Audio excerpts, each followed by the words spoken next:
Dear students, आज के lecture में हम एक्सप्लेन करेंगे नॉन स्टोइचियोमेट्रिक डिफेक्ट। ये वो डिफेक्ट होती है जिससे सॉलिड की स्टोइचियोमेट्री डिस्टर्ब हो जाए। मीन्स सॉलिड के अंदर केटायन एनायन की रेशो चेंज हो जाए। अब कोई भी आयोनिक सॉलिड है उसके अंदर जैसे NaCl है, जो पॉजिटिव पार्ट है, जो केटायन है वो मेटल का पार्ट है और एनायन है वो नॉन मेटल का पार्ट है। तो अगर सॉलिड के अंदर केटायन एनायन सेम नहीं है तो या तो उसमें केटायन ज़्यादा होंगे या केटायन कम होंगे।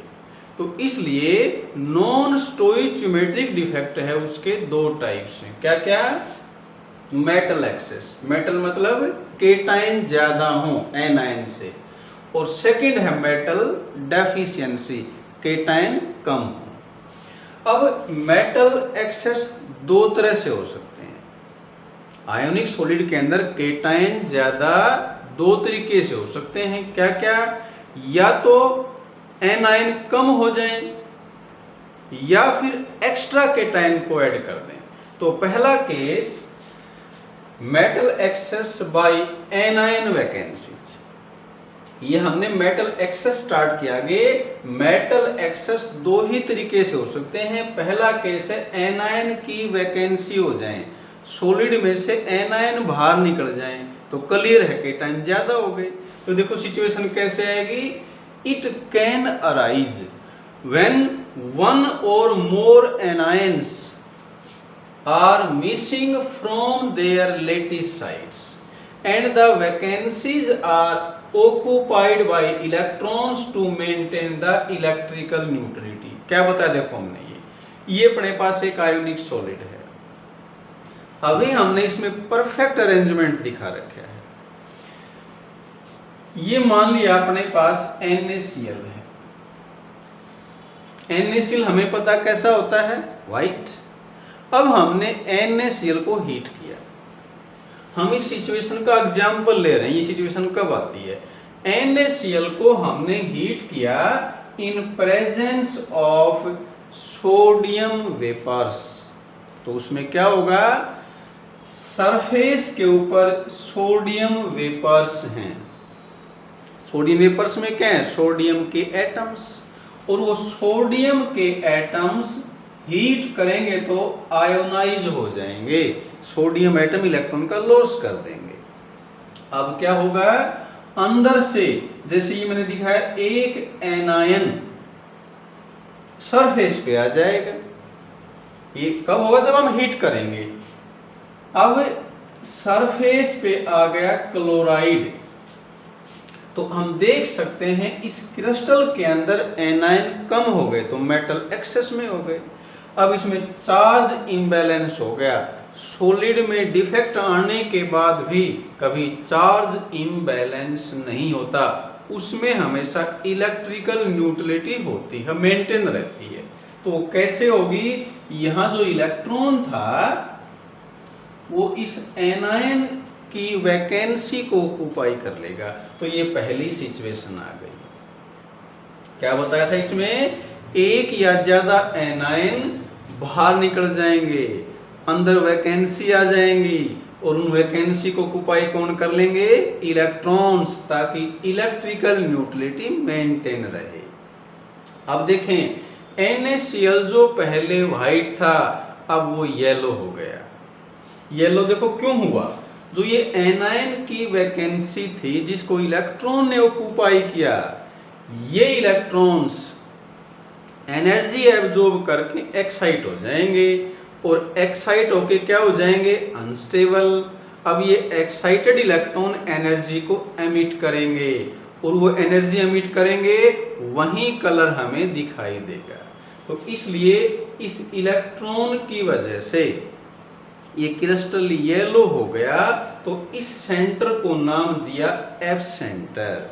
ये F जो वर्ड है ये हमने फर्ब से लिया। F ये हमने कहां से लिया, फर्ब वर्ड से। फर्ब का इंग्लिश मीनिंग है कलर। जर्मन वर्ड है ये, इंग्लिश मीनिंग क्या फर्ब का, कलर। तो इस इलेक्ट्रॉन की वजह से इसमें कलर आया, इसलिए इस जगह को एफ सेंटर नाम दिया गया। क्या है F centre? The anion vacancy occupied by electron is called F center। अब ये हमने एग्जाम्पल बताया कि F center क्रिएट कब हुआ, कब?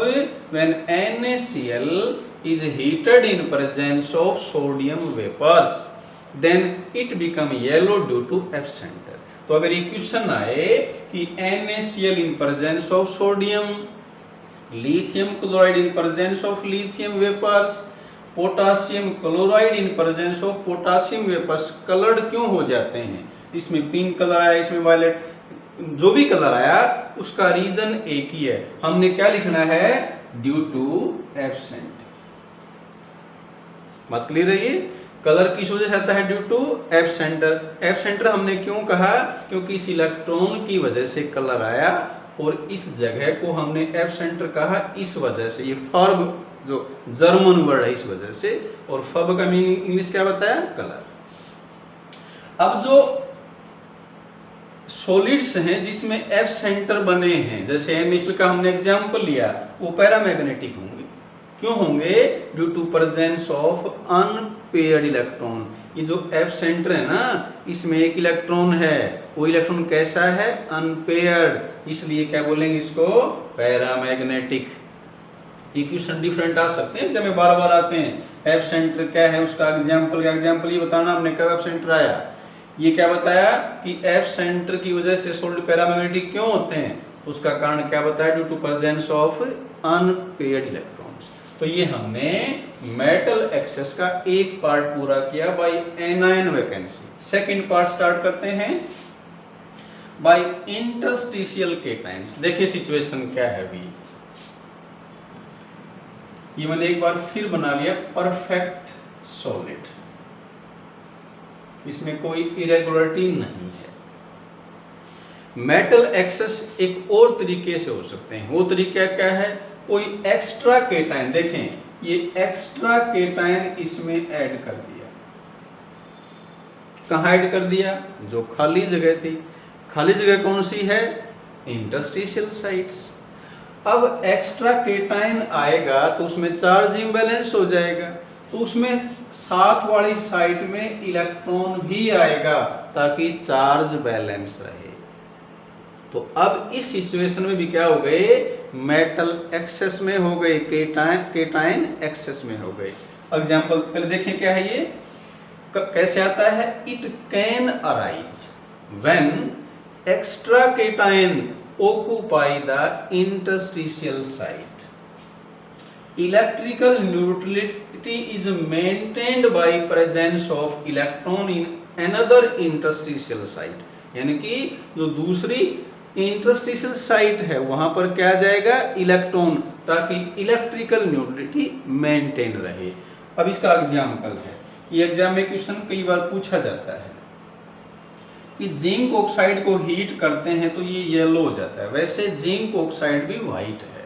अब येलो क्यों हुआ? कि लगभग वैसे ही सिचुएशन है, स्लाइटली डिफरेंट है। देखो क्या है, हमने जब जिंक ऑक्साइड को हीट किया तो सरफेस पे जो जिंक ऑक्साइड की यूनिट है वो डिकम्पोज हो जाएगी और क्या बनेगा?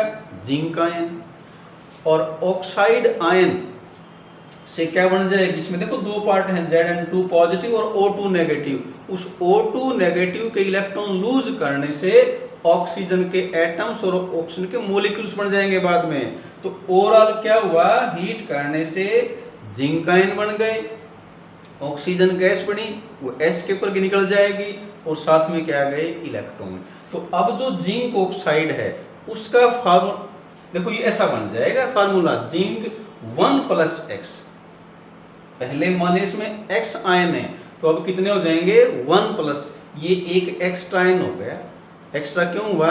क्योंकि जो ऑक्साइड था वो खत्म हो गया, तो ये जिंक एक एक्स्ट्रा आयन बन गया। तो कंपाउंड कैसा हो गया? ये नॉन स्टोइचियोमेट्रिक। किसे कहते हैं? जिसमें केटायन एनायन की रेशियो चेंज हो जाए, डिफरेंट हो जाए, जो उसके फार्मूले से होनी चाहिए, जो उसके आयन के कॉम्बिनेशन से होनी चाहिए। अब देखो क्या हुआ इसमें, ये जो एक्स्ट्रा जिंक आयन थे, ये सिचुएशन देखो अप्लाई करता हूं मैं, ये तो जिंक आयन है ये ऑक्यूपाई कर लेंगे इंटरस्टिशियल साइट, और इलेक्ट्रॉन्स हैं ये कहाँ चले जाएंगे नेबरिंग साइड में। जैसे मान लो ये अगर जिंक ऑक्साइड है तो इसमें एक जिंक आयन बना तो इलेक्ट्रॉन बने, तो एक इलेक्ट्रॉन यहाँ चला गया तो इसमें चार्ज बैलेंस हो गया। और ये इलेक्ट्रॉन हैं ये जिंक ऑक्साइड को येलो कलर प्रोवाइड करेंगे। देखिए क्या लिखा हमने, ये अगर क्वेश्चन है तो ये आंसर लिखना है इसका, the zinc ions formed occupy interstitial site and electrons neighbouring interstitial site. Zinc ने ऑक्यूपाई क्या कर ली इंटरस्टिशियल साइट, और इलेक्ट्रॉन्स ने नेबरिंग साइट्स को ऑक्यूपाई कर लिया।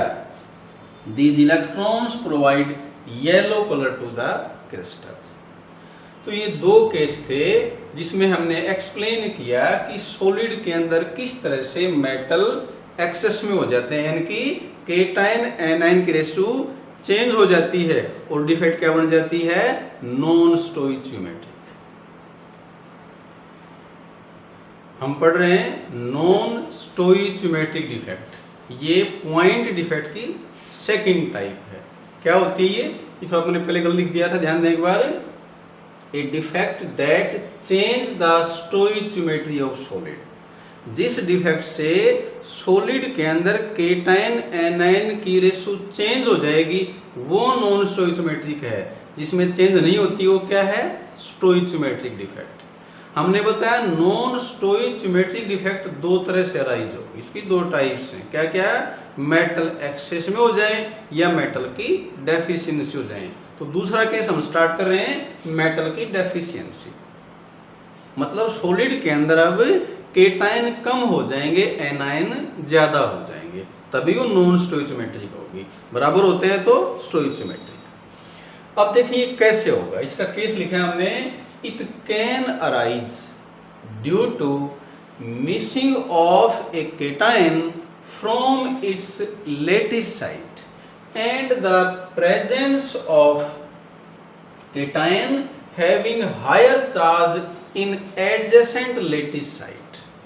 अगर पेपर में आए तो इतना लिखना हमने, ये एग्जाम्पल दिया मैंने, ये नॉन स्टोइचियोमेट्रिक कंपाउंड है। क्यों, क्योंकि ये कंपाउंड लिखा मैंने फेरस ऑक्साइड, फेरस का फार्मूला Fe2 पॉजिटिव, ऑक्साइड का 2 नेगेटिव, तो एग्जैक्ट फार्मूला क्या आना चाहिए FeO।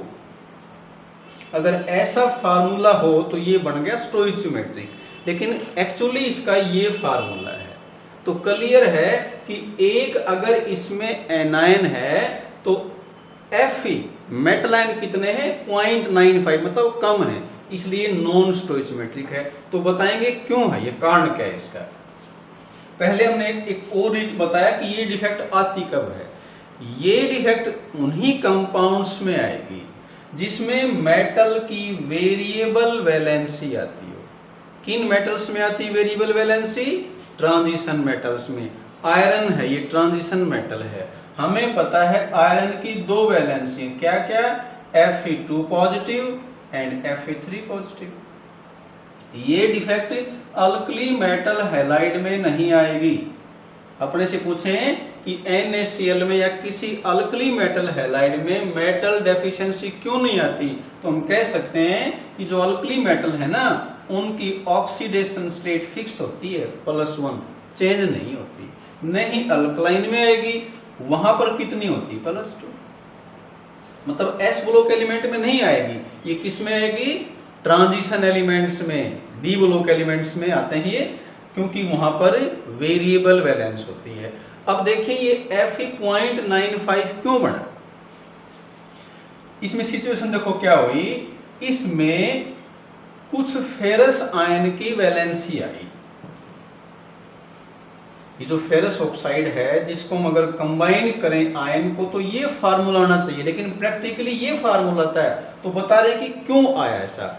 इसमें क्या है, कुछ फेरस आयन की जगह क्या आ गए फेरिक आयन्स, और वो इस तरह से इनका इंटरचेंज हुआ कि चार्ज बैलेंस नहीं हुआ।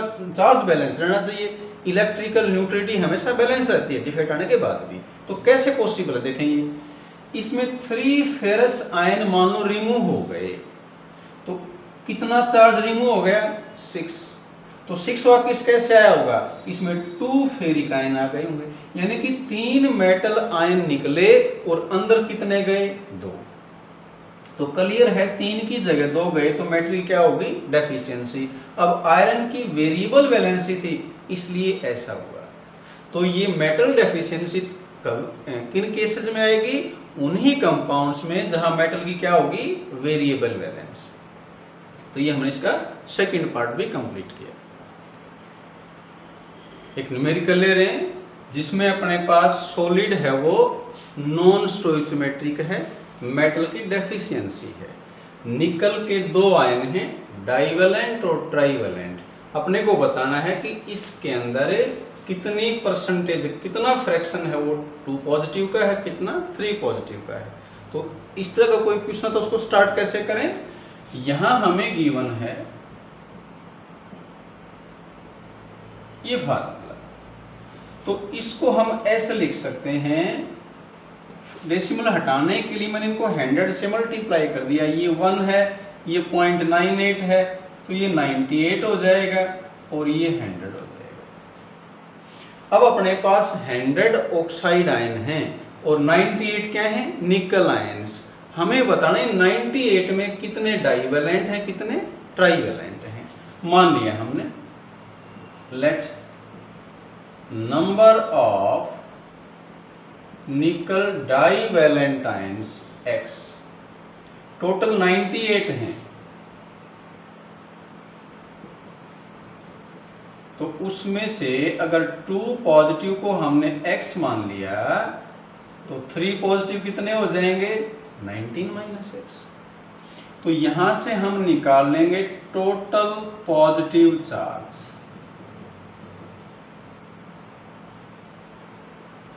कितना होगा?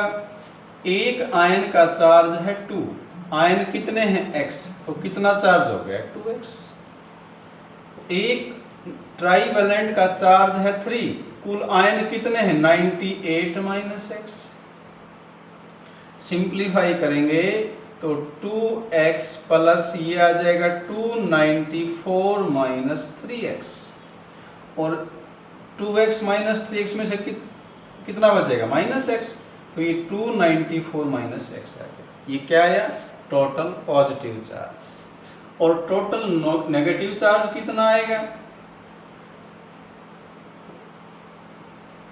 टोटल नेगेटिव चार्ज कितने आयन है? 100। एक का चार्ज कितना है? 2। ऑक्साइड आयन ये होता है, 2 चार्ज है एक का, तो कुल नेगेटिव चार्ज कितना हो गया? 200। अब क्योंकि कंपाउंड है वो न्यूट्रल है, सिंस कंपाउंड इज न्यूट्रल, और कंपाउंड अगर न्यूट्रल है तो टोटल पॉजिटिव और टोटल नेगेटिव चार्ज क्या होने चाहिए? इक्वल।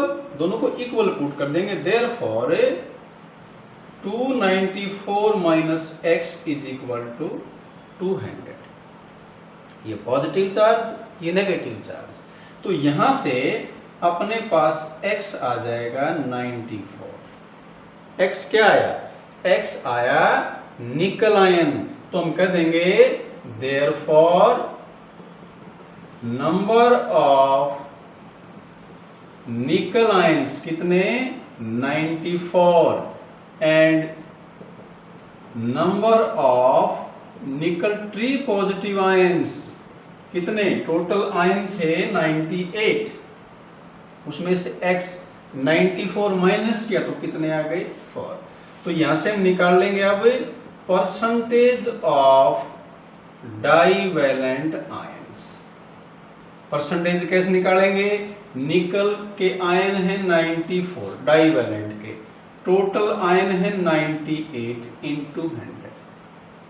इसको सिंप्लीफाई करेंगे तो 95.9 आएगा, तो लगभग क्या कर देंगे? 96%, यानी कि 96% है वो डाइवेलेंट आयन है। तो ट्राइवेलेंट कितने बच जाएंगे? एंड परसेंटेज ऑफ निकल ट्राइवेलेंट आयंस कितनी? 100 में माइनस कर देंगे 100 में से, तो ये कितना आ जाएगा 4%। तो आज के लेक्चर में हमने एक्सप्लेन किया नॉन स्टोइचियोमेट्रिक डिफेक्ट, उसकी टाइप्स, प्रूफ टाइप से कैसे अराइज होती हैं। तो आज के लिए इतना ही। Thank you.